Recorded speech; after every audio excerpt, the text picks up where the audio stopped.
Sorry Pakistan, sorry Pakistan. Pakistan ने आज तक 26 से 11 के लिए तुमको सॉरी बोला है? पाकिस्तान ने कभी कश्मीर में आतंकवाद के लिए तुमको सॉरी बोला है? पाकिस्तान ने इस देश में 75,000 से ज्यादा लोगों को आतंकवाद में मारा है, 75,000 से ज्यादा। कभी उसके लिए सॉरी बोला है उन्होंने? और तुम्हारे से बेशरम लोग चले जाते हैं ट्विटर पे, सॉरी पाकिस्तान, सॉरी पाकिस्तान। क्यों? क्योंकि भारत में क्रिकेट स्टेडियम में जय श्री राम के नारे लग गए। वो हर एक चीज को, वो दुनिया के सबसे घटिया काम को जस्टिफाई। मैं तो कह रहा हूं, ये जिन बच्चियों का मैं नाम ले रहा हूं, आप इसकी पूछे, आप वो इसको भी जस्टिफाई कर देंगे। सबसे ज्यादा विक्टिम पाकिस्तान में इस जो हिंदुओं के खिलाफ वहां अपराध हो रहे हैं, उनकी बच्चियों के साथ जो रेप हो रहा है, जो उनके साथ जबरन शादियां हो रही है, उनका धर्म परिवर्तन हो रहा है, इसकी 90% विक्टिम जो है वो वहां की दलित बच्चियां हैं। और आपके पास नक्शा पास कराने का पैसा नहीं है यार, और आप गजवाए हिंद की बात करते हैं। जय हिंद दोस्तों, आप देख रहे हैं डीओ न्यूज़। अगर वीडियो पसंद आए तो वीडियो को लाइक कीजिए, चैनल को सब्सक्राइब कीजिए और बेल आइकन दबाना बिल्कुल मत भूलिएगा। और अगर हमें सपोर्ट करना चाहते हैं तो details pin comment description box और स्क्रीन पे भी फ्लैश करेंगे। धन्यवाद। नमस्कार, मैं संदीप कुमार और आप देख रहे हैं हमारा YouTube channel DO news. Vaibhav, Bharat Pakistan match 2 दिन पहले था। भारत जीतता है, पाकिस्तान हार जाता है। उसके बाद कुछ कंट्रोवर्सी इरप्ट होती है और एक सडनली एक ट्विटर ट्रेंड स्टार्ट होता है, सॉरी पाकिस्तान। को जानते हैं मसला क्या है? जी, जहाँ तक मैं जानता हूँ शायद जय श्री राम के नारे लगे थे वहाँ नरेंद्र मोदी स्टेडियम में अहमदाबाद में। जी,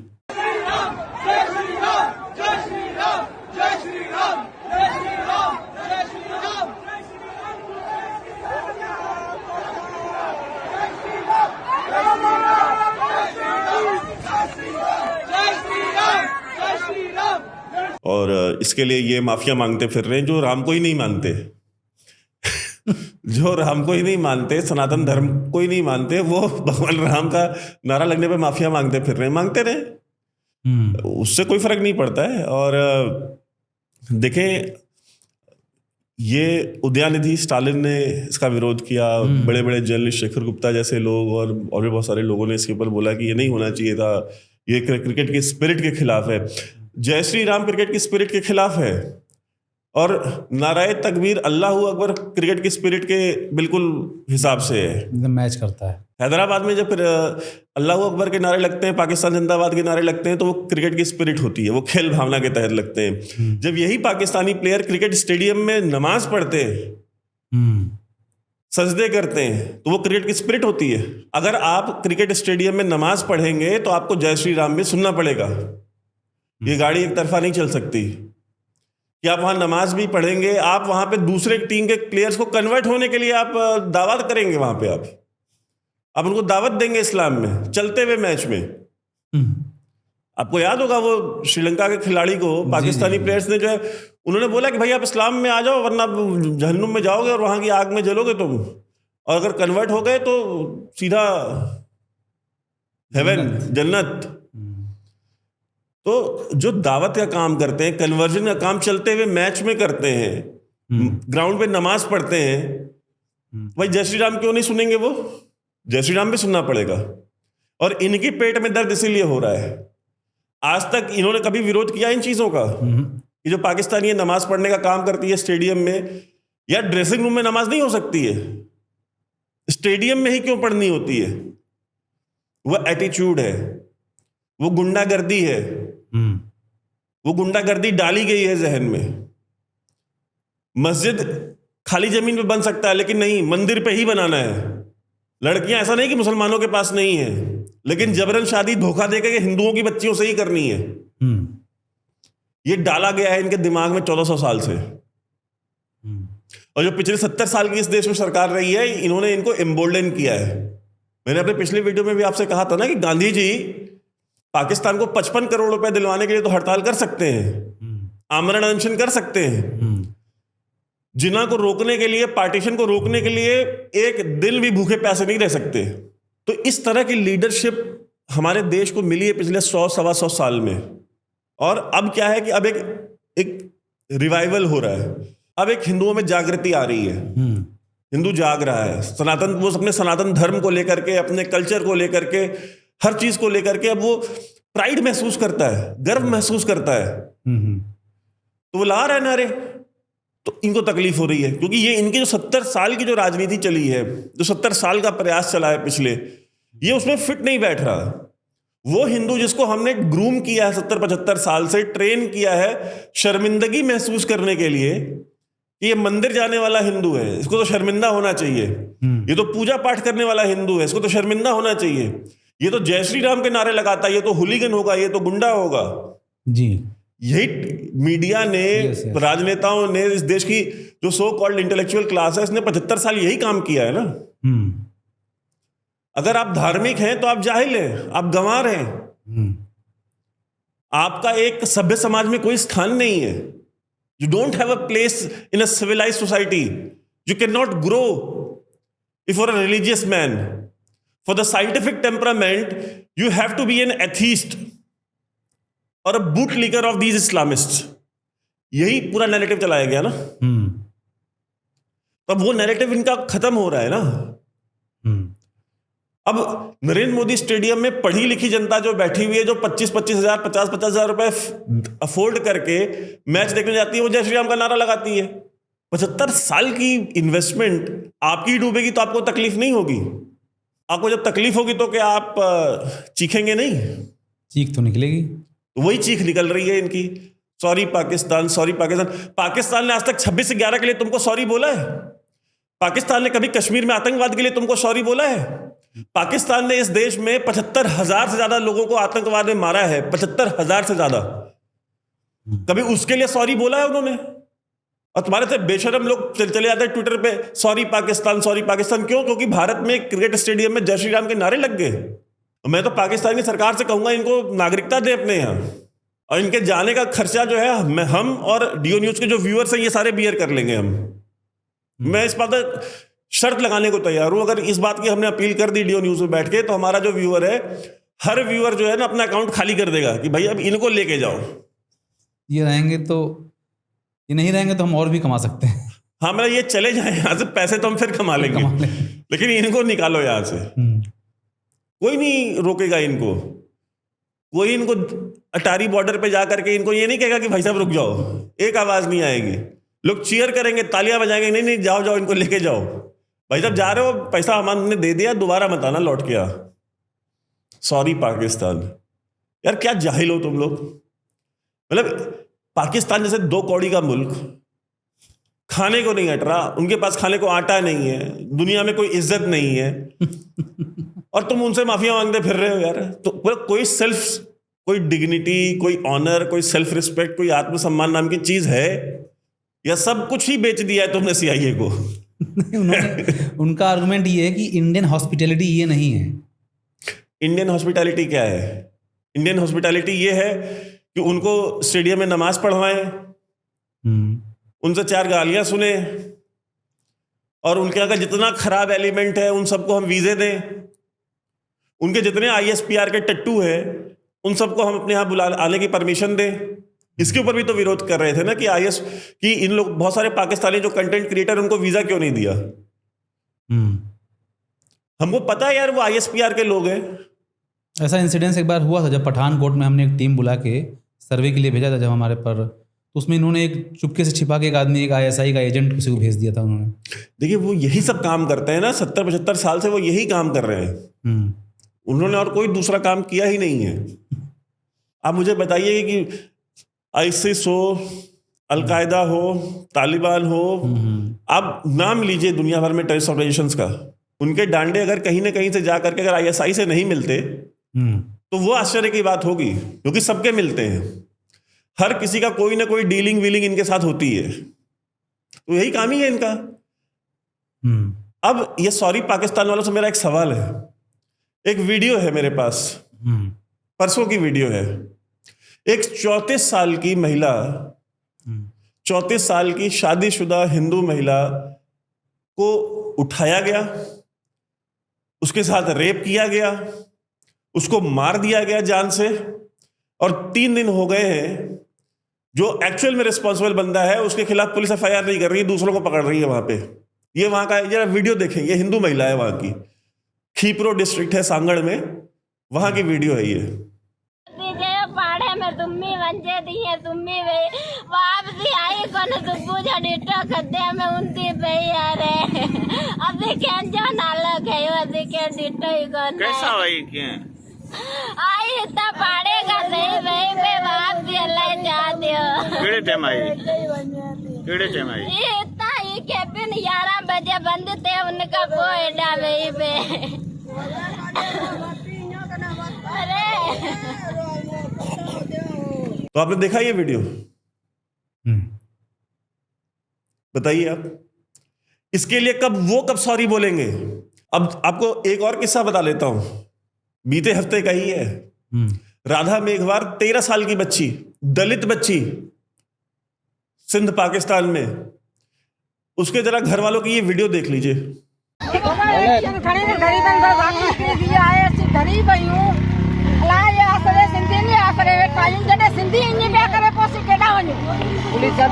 पुलिस कुछ जई नहीं करे, एक्शन खड़ी सके थी ना, गरीब जो चला फैसला नता करने, चोर नता करने, जाति पे करने, जुल्म आज कह रहा है, बिल्कुल कह रहा है, चला जात नता कराए 13 साल की छोकरी के कोर्ट में रही, ये कंधाई नहीं चा बच्चा थी, बाहर थी, इज्जत कंजी मिलती है, मामूली गाल करना है बाबा, मुसलमान ता करेंगे जोरी मुसलमान कही है, छोकरी के मुसलमान या कही है न कही वो खुदा के खबर है, पर असा के राधा खपे, असा के आजाद कराए दे सरकार असा के आजाद कराए दे, असा ही न्यारी। ये बच्ची 8 अक्टूबर से गायब है, 13 साल की बच्ची है। उसको उठाया गया, उसके साथ बलात्कार होगा, उसके साथ जबरी शादी की जाएगी और धर्म परिवर्तन हो जाएगा। एक मौलवी आके कह देगा लड़की तो कन्वर्ट हो गई है, ये तो 9 साल से ज्यादा की है, तो अब 9 साल से बड़ी है तो फिर तो इस्लामिक लॉ के हिसाब से तो फिर बच्ची जो है वो अपना हस्बैंड चूज कर सकती है। और पता इनके साथ होता क्या है, इन बच्चियों के साथ, इन बच्चियों को भाई बच्ची कैसे बोलेगी यार, 11 साल की बच्ची, हम लोग हमारे यहाँ देख रहे हैं, हमारे दर्शकों की बेटियां होंगी 8 साल की, 9 साल की, 10 साल की, 11 साल की। आप बताएं ना मुझे कि यार 10 साल, 11 साल, 12 साल की बच्चियों की क्या उम्र होती है? क्या वो 12 साल की बच्ची ये डिसीजन ले सकती है कि मुझे इस आदमी से शादी करनी है? क्या एक 12 साल की बच्ची में शादी ब्याह का ख्याल होता है? क्या एक 13 साल की बच्ची अपने शादी के बारे में सोचती है? वो कहते हैं बच्ची ने हाँ कर दी है, बच्ची कह रही है, तो अब तो इस्लामिक लॉ के हिसाब से, शरीयत के हिसाब से तो अब नहीं हो सकता कुछ इसमें।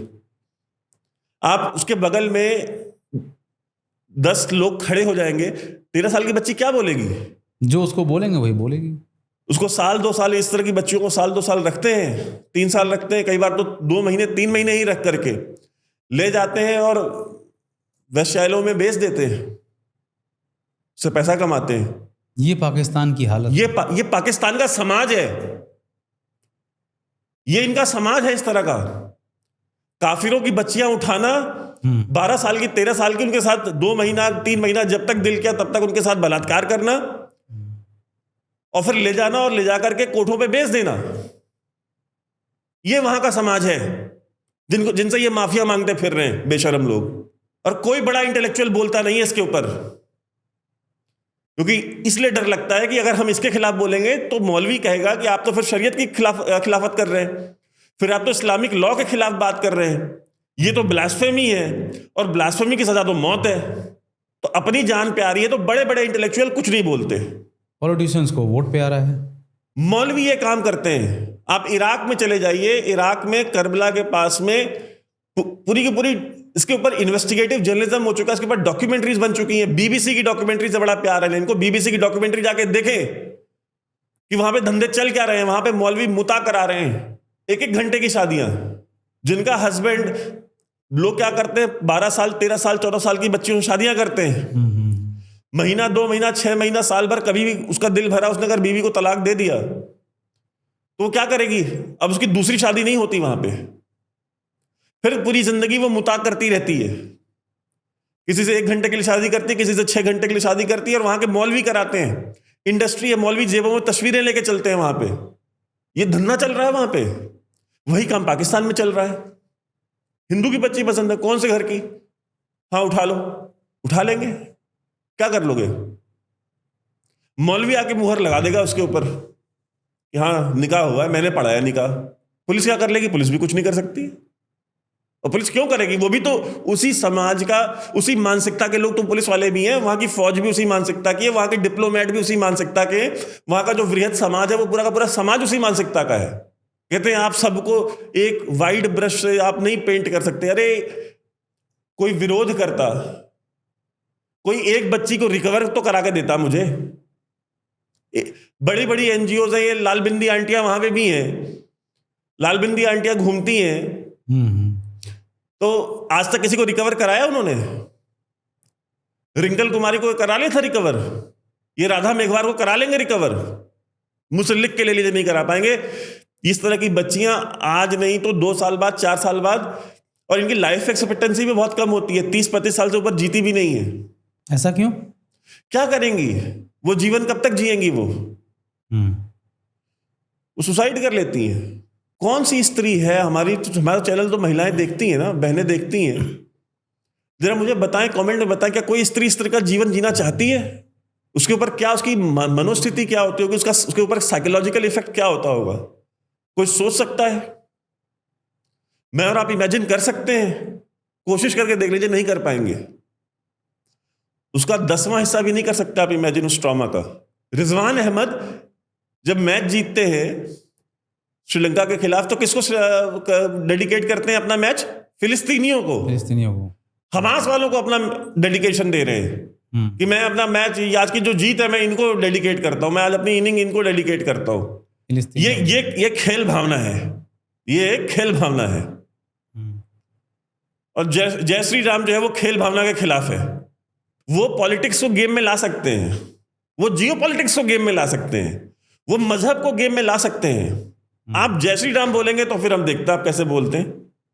इवन एक टीवी डिबेट पे एक पाकिस्तानी खिलाड़ी हैं वकार यूनिस, उन्होंने बोला कि मैं तो बहुत अच्छा लगा कि हिंदुओं के बीच में नमाज पढ़ रहा था। और सबसे अच्छी बात जो रिजवान ने की कि फिर उसने माशाल्लाह उसने ग्राउंड में खड़े होकर नमाज पढ़ी, जो कि हिंदुओं के बीच में खड़े होकर। So that was really something very very special for me. मुझे एक बात बता, देखें यही बात है, उनके लिए अपने मजहब को फ्लॉन्ट करना, वो भी उनके सामने जो कि नॉन बिलीवर्स है, वो उनके लिए सबसे बड़ी प्रायोरिटी है। उनका फर्स्ट एजेंडा ये है कि हमें काफिरों के सामने नमाज पढ़नी है, हमें इनके दिल जलाने हैं, हमें इन्हें महसूस कराना है कि Islam is the only way, हमें इन्हें महसूस कराना है कि मुसलमान ही जो है वो अपने धर्म को और अपने कल्चर को लेकर के सीरियस है। वो अपनी जगह सही कर रहे हैं, क्या गलत कर रहे हैं? शर्मिंदा तो आपको होना चाहिए, शर्म तो आपको आनी चाहिए कि आपके यहाँ तो माथे पे चंदन और टीका लगाने से जो क्रिकेटर्स मना कर देते हैं, आपके यहाँ तो ऐसे भी लोग हैं ना। तो अब अपने वाले से पूछिए ना कि आप वाले क्यों नहीं करते हैं? आप वाले जो है जब फॉर्म खराब हो जाता है, जब सिलेक्शन नहीं होती है, तभी मंदिर क्यों जाते हैं? बाकी 365 दिन क्यों नहीं जाते? जब तक फॉर्म चल रहा होता है कोई मंदिर में नहीं दिखता, जैसे ही आउट ऑफ फॉर्म होते हैं महाकाल भी पहुंच जाते हैं और काशी विश्वनाथ भी पहुंच जाते हैं। यही हालत राजनीति में भी है। दत्तात्रेय गोत्र के ब्राह्मण हो जाते हैं, जनेऊधारी हो जाते हैं, मानसरोवर की यात्रा पर निकल जाते हैं। तो पहचानिए इनको।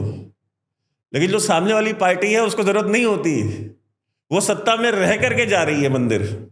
अभी पार्वती कुंड से लौटी है पार्टी ठीक है।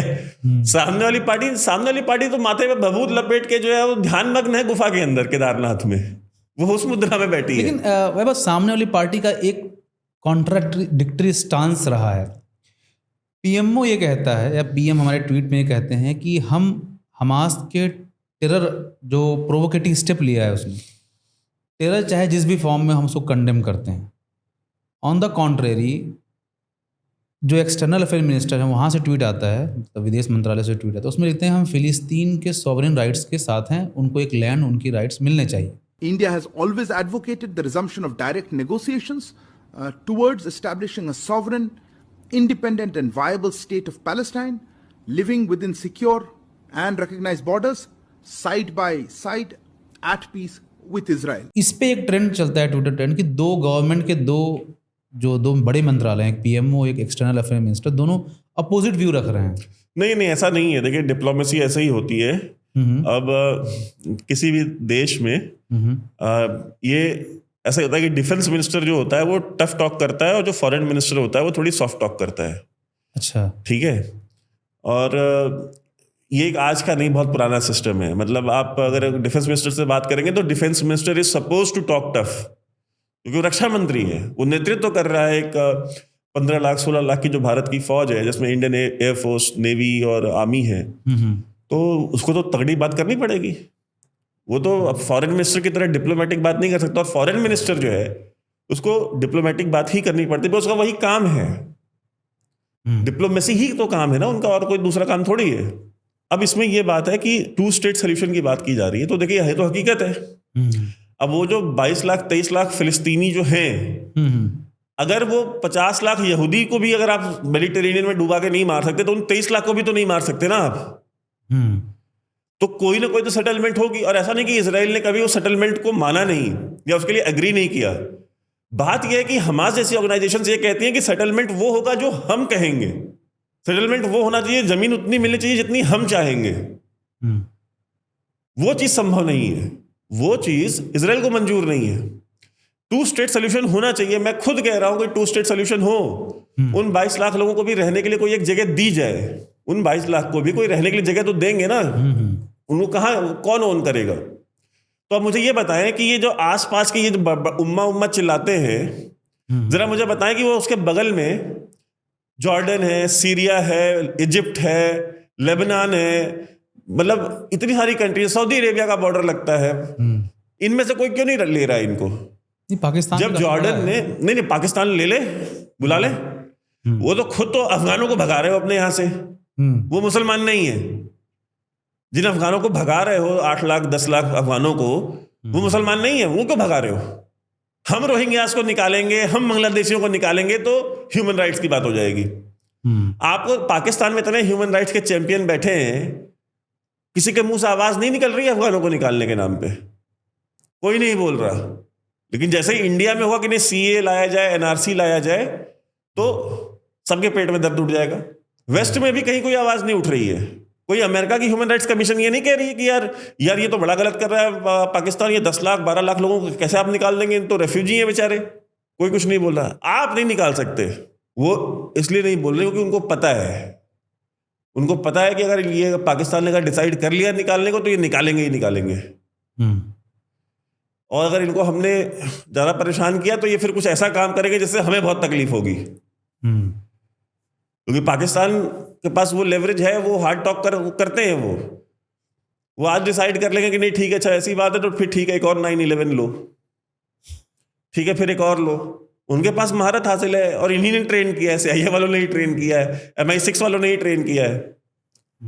पाकिस्तान बनने के बाद 10 साल 12 साल बाद तक भी अगर वहां ISI का चीफ एक ब्रिटिश ऑफिसर था, तो सब भाई तो क्यों था वो? उसने उस एजेंसी को उस तरह से ग्रूम किया है, ट्रेन किया है, उसको शेप दिया है MI6 ने। तो वो उनकी इन्वेस्टमेंट है ISI basically, western intelligence agency, इसकी CIA की, MI6 की। लेकिन ये रैलीज निकल रही हैं, जैसे आप लंदन में, अब मैं आपको वीडियो दिखाता हूँ, लंदन में बड़ी बड़ी रैलीज निकल रही हैं, पेरिस में, जर्मनी में, इवन आप देखोगे कि बीजिंग में एक डिप्लोमेट को अटैक कर दिया चाकू से 2 दिन पहले एक। तो वो उसका ह्यूमन राइट्स है ना, वो जिसको जस्टिफाई कर देंगे ना ट्विटर के ऊपर कि क्योंकि आपने फिलिस्तीन में एक आदमी को मारा इसलिए हम बीजिंग में किसी और को मार रहे हैं। ये भी वीडियो है, हमास ने जो किया सब जस्टिफाइड है। Hamas is not a terrorist group. Oh, it isn't, ma'am. First of all, Hamas is not a terrorist group. I'm Hamas is not a terrorist group. What is it, like a motorcycle club? Or? It is a resistance that has been fuming for 75 years of colonialism, of occupation, of murder, of rape, of little children, of women. That's what they are. They are resistance. Do you think Canada is a colonialist country too? Or? Everything that they do is justified. Including what happened last week? Every single thing they have done is justified. वो हर एक चीज को, वो दुनिया के सबसे घटिया काम को जस्टिफाई। मैं तो कह रहा हूँ ये जिन बच्चियों का मैं नाम ले रहा हूँ, आप इसकी पूछे, आप वो इसको भी जस्टिफाई कर देंगे। उनके पास इसकी भी एक्सप्लेनेशन होगी। ये जितनी फेमिनिस्ट हैं जो घूमती हैं और इनको ये बड़ी चैंपियन है दुनिया भर में फेमिनिज्म के ऊपर, इनको साउथ अमेरिका में जो फेमिनिज्म के साथ हो रहा है उसके ऊपर इनको चिंता है। बोरीवली में 5 वोट पाने की औकात नहीं है और बोलीविया में संविधान के साथ क्या होना चाहिए उसके ऊपर ये चर्चा करते हैं यहाँ पे। तो ये जो समाजवादी हैं और ये जो सारे हैं, ये उसके ऊपर क्यों नहीं बोलते?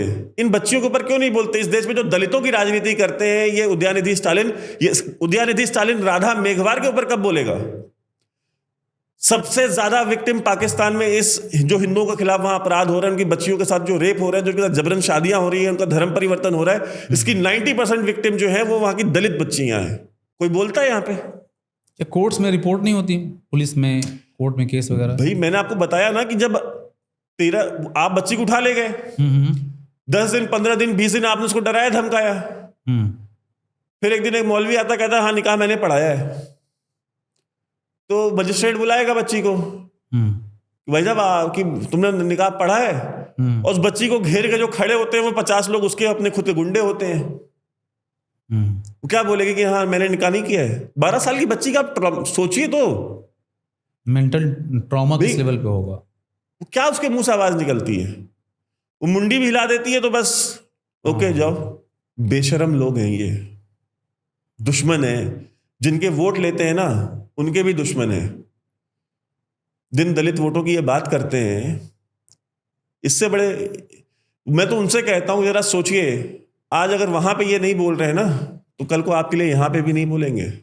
यहाँ पे भी कहाँ बोल रहे हैं। अब आप सोचो कि बाबरी के बाद कुछ पार्टियों की पूरी पॉलिटिक्स ही बाबरी मस्जिद पे किया उन्होंने। आप सोचिए कि राम मंदिर लगभग खुलने जा रहा है जनवरी में, अब बाबरी मस्जिद का जो एलोकेट किया गया था, जो अल्टरनेट ज़मीन एलोकेट की गई थी, उसका मस्जिद का नाम अभी 2 दिन पहले रखा गया है प्रॉफिट मोहम्मद मस्जिद। नहीं तो कहाँ गए वो सारे जो पिछले 40 साल से 50 साल से बाबरी के ऊपर जी खा रहे थे, राजनीति कर रहे थे, कहाँ गए वो समाजवादी, कहाँ गया ओवैसी? पैसा नहीं है देने के लिए कि नक्शा पास करा लें मस्जिद का अयोध्या में। अगर उस कमेटी के पास इतना भी पैसा नहीं है कि वो नक्शा पास करा ले नगर पालिका से, तो आप सोचिए कि आपके साथ, मैं तो उन मुसलमानों से पूछता हूं जो इनके लिए लड़ते मरते रहे, जो इनके लिए रैलियां निकालते रहे। ओवैसी का बेटा जो है मर्सिडीज में घूम सकता है, उसके पास उसके लिए पैसा है। ओवैसी के पास मेडिकल कॉलेज बनाने के लिए पैसा है, ओवैसी के पास मैनेजमेंट कॉलेज बनाने के लिए पैसा है, ओवैसी के पास दुनिया भर के और बिजनेस करने के लिए अरबों रुपए हैं। नक्शा पास कराने के लिए वहां अयोध्या में मस्जिद का जो 15 लाख रुपए नहीं ओवैसी के पास, ये समाजवादी के पास नहीं है, समाजवादियों के पास जिन्होंने तुम्हारे वोट लिए हैं पिछले 30 साल से। जरा जाके देखो तो घर मैनपुरी में, सैफई में जाके जरा उनके गांव में जो घर बना है वो घर ही देख के आ जाए। नहीं देख सकते जा करके गूगल करके देख लें, लखनऊ वाला घर देख लें इनका समाजवादी का, मुलायम सिंह का लखनऊ का घर देख ले यादव का। इटावा में भी बहुत आलीशान बंगला, इटावा में भाई एक समय था संदीप की यूपी में उसी एक परिवार के 28 लोग सत्ता में थे, एक परिवार के, कोई नगर पंचायत अध्यक्ष, कोई जिला पंचायत अध्यक्ष, तो कोई ब्लॉक प्रमुख, तो कोई प्रमुख, कोई विधायक, कोई सांसद, कोई धर्मेंद्र यादव, तो राजेंद्र यादव, जितेंद्र यादव, पता नहीं जितने सबके सब सांसद थे, सब विधायक थे, सब मंत्री थे। ये समाजवाद है, लोहिया का समाजवाद, जो कि बिना परिवारवाद के नहीं चलता। ये लोहिया का ऐसा समाजवाद था जो परिवारवाद के बिना चल ही नहीं सकता है। राज्यसभा जाएंगे तो उसी परिवार के लोग जाएंगे, लोकसभा जाएंगे तो उसी परिवार के लोग जाएंगे। इटावा में, मैनपुरी में और इधर इस बेल्ट में जो है ये मतलब कोई और तो इस काबिल है ही नहीं कि सांसद बन सके। ये समाजवाद है। गांधी परिवार को देख लीजिए, कौन नहीं है यार, एक ही परिवार के 5 लोग 5 बंगले लेके बैठे हुए थे दिल्ली में। सोनिया गांधी का अलग बंगला, राहुल गांधी का अलग बंगला, प्रियंका गांधी का अलग बंगला, मेनका गांधी का अलग बंगला, वरुण गांधी का अलग बंगला। 5 पब्लिक प्रॉपर्टी, एक परिवार के पास 5 बंगले। अगर 4-5 लोग इनके परिवार के और भी अगर सांसद बन जाए तो उसमें 4-5 बंगले और ऐड हो जाएंगे। प्रियंका गांधी का जब मकान खाली करवाया गया तो कितना कंट्रोवर्सी उठी थी। अरे उस पर कंट्रोवर्सी हुई, राहुल गांधी का खाली कराया गया तो रवीश कुमार ने उसके ऊपर प्रोग्राम कर दिया था, भाई राहुल गांधी साहब कैसे खाली करा सकते हो, वो तो मालिक हैं, मालिक को घर से बेदखल कैसे कर दिया आपने। ये हमारे यहाँ के ये जो इनके पीछे घूमते रहे हैं 35 साल, जो इनके दिखाए हुए सब्ज बाग के पीछे रहे हैं कि ये बाबरी मस्जिद का हमारा केस लड़ रहे हैं, ये बाबरी मस्जिद का हमारा मुकदमा लड़ रहे हैं, और इनके लिए सड़कों पे निकलते रहे और मस्जिदों में बैठ के ऐलानात किए हैं कि भाई आपको ये आने वाले जो इंतखाबात हैं इसमें आपको वोट जो है साइकिल पे देना, आपको वोट पंजे पे देना है। तो उनका क्या बना? 15 लाख रुपए नक्शा पास कराएंगे। राम मंदिर का जिस दिन लिंक क्रिएट किया गया पब्लिक फंडिंग के लिए, उसी अगले ही दिन उस लिंक को बंद करना पड़ा। एक हफ्ते बाद, एक टाइम के बाद उस लिंक को बंद करना पड़ा। इतनी फंडिंग हुई, मैंने खुद ने अपने पूरे 2 साल की जितनी सेविंग थी मैंने सब उठा के डोनेट कर दी थी। मैं अमाउंट नहीं बताऊंगा, बट मैंने अपने 2 साल की सारी सेविंग दे दी थी। हर हिंदू, चाहे वो 1 रुपया दिया चाहे 1 लाख दिया। मैं यही चीज कह रहा हूं कि ऐसा है नहीं है कि सिर्फ मैंने की थी, सिर्फ मेरे दे देने से थोड़ी लिंक बंद करनी पड़ जाती है। हर एक सनातनी ने जितना उसके पास था उसने उतना दिया, जितना वो दे सकता था उसने उतना दिया। और आपके पास नक्शा पास कराने का पैसा नहीं है यार, और आप गजवाए हिंद की बात करते हैं, आप दीन की बात करते हैं हमसे, सिर्फ मॉक करना चाहते हैं, चिढ़ाना चाहते हैं। इवन मस्जिद का नाम तक बाबरी नहीं रखा इन्होंने। कैसे रखेंगे? फिर कार सेवा शुरू हो गई तो ये भी तो एक डर है ना, दोबारा कार सेवा भी तो हो सकती है। और कम से कम इतनी सद्बुद्धि आई कि बाबर से तुम्हारा कोई लेना देना नहीं है,